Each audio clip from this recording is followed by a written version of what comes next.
Morning students, আজকে আমরা একটি কোষীয় অঙ্গাণু নিয়ে আলোচনা করব যেটি সালোক সংশ্লেষে সাহায্য করে। সেই কোষীয় অঙ্গাণুটার নাম কি? ক্লোরোপ্লাস্ট। ক্লোরোপ্লাস্টের গঠন নিয়ে আজকে আমরা আলোচনা করব।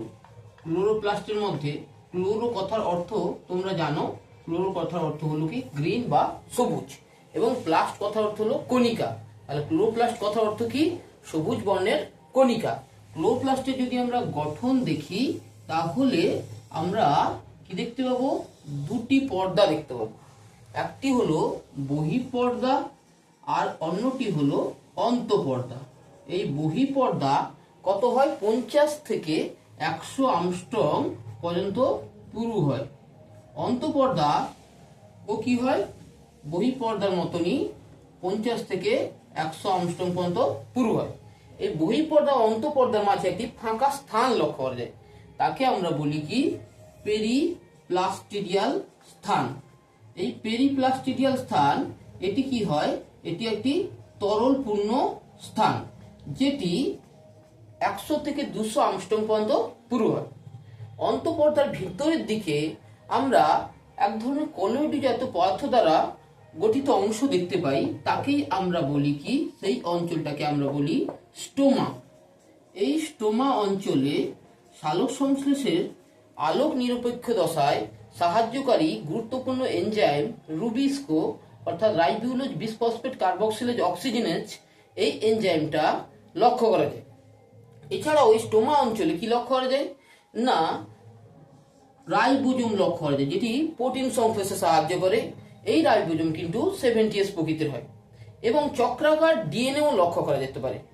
ডিএনএ রাইবোজোম ছাড়াও এখানে কিছু কিছু খনিজ উপাদানও লক্ষ্য করা যায়, যেমন হলো ম্যাগনেসিয়াম, আয়রন, ম্যাঙ্গানিজ প্রভৃতি। এরপরে ক্লোরোপ্লাস্টের মধ্যে চাকতি সদৃশ একটি থলির মতো অংশ লক্ষ্য করা যায়। সেই চাকতি সদৃশ থলির মতো অংশকে আমরা বলি কি? প্রত্যেকটাকে বলি থাইলাকয়েড। অনেকগুলো থাইলাকয়েড গিয়ে মিলে গিয়ে কিসের সৃষ্টি করে? না, গ্রানার সৃষ্টি করে। তাহলে এই পুরো অংশটাকে আমরা বলছি গ্রানা। অনেকগুলো থাইলাকয়েড মিলে গিয়ে সৃষ্টি হয়েছে। এই গ্রানা এবং প্রতিটি গ্রানার মাঝে কি লক্ষ্য করা যায়? এক ধরনের ল্যামেলিক দ্বারা যুক্ত থাকে। সেই সংযোগটাকে আমরা বলি কি? সেই সংযোগটাকে আমরা বলি স্টোমা ল্যামেলি। এই থাইলাকয়েডের ক্ষেত্রে পরস্পর দুটো থাইলাকয়েড একসঙ্গে কাছাকাছি থাকার দরুন দ্বি একক পর্দা বিশিষ্ট একটি অংশ গঠন করে, তাকে বলা হয় গ্রানা ল্যামেলি। এবং এই থাইলাকয়েডের মধ্যে আমরা যদি গঠনটা দেখি, থাইলাকয়েডের মধ্যে কি লক্ষ্য করা যায়? না, লুমেন লক্ষ্য করা যায় বা গহ্বর লক্ষ্য করা যায়। সেই লুমেন বা গহ্বরের মধ্যে এক ধরনের দানা লক্ষ্য করা যায়, যেটি সালোক সংশ্লেষের আলোক বিক্রিয়া অংশগ্রহণ করে। তাকে আমরা বলি কি? কোয়ান্টোজোম, যেটাকে আমরা সালোক সংশ্লেষ একক হিসেবে চিনি। এই যে কোয়ান্টোজোম দানা, এটি কি করে?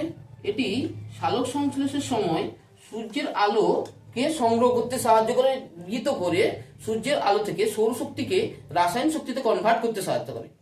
এই কোয়ান্টোজোম দানার মধ্যে ক্লোরোফিল মলিকুল লক্ষ্য করা যায়, এটি সালোক সংশ্লেষেও সাহায্য করে আমরা জানি। এবং এই কোয়ান্টোজোম যেহেতু সালোক সংশ্লেষে আলোক বিক্রিয়ায় সাহায্য করছে এবং স্টোমা কি করছে? অন্ধকার বিক্রিয়ায় সাহায্য করছে, তাহলে ক্লোরোপ্লাস্ট কি করছে? সালোক সংশ্লেষ প্রক্রিয়ায় গুরুত্বপূর্ণ ভূমিকা পালন করছে। এছাড়া ক্লোরোপ্লাস্টের যদি আর কাজ দেখি, ক্লোরোপ্লাস্টের মধ্য দিয়ে কি হয়? গ্লুকোজের সংশ্লেষ ঘটে। এছাড়াও রাইবোজোম থাকার দরুন ক্লোরোপ্লাস্টের মধ্যে গিয়ে প্রোটিন সংশ্লেষ ঘটে এবং ফ্যাট মলিকুল লক্ষ্য করা যায়, তাকে বলে পোস্টাগ্লোবিউলি। ক্লোরোপ্লাস্টের মধ্যে লক্ষ্য করা যায়, যেটি ফ্যাট সংশ্লেষেও গুরুত্বপূর্ণ ভূমিকা পালন করে।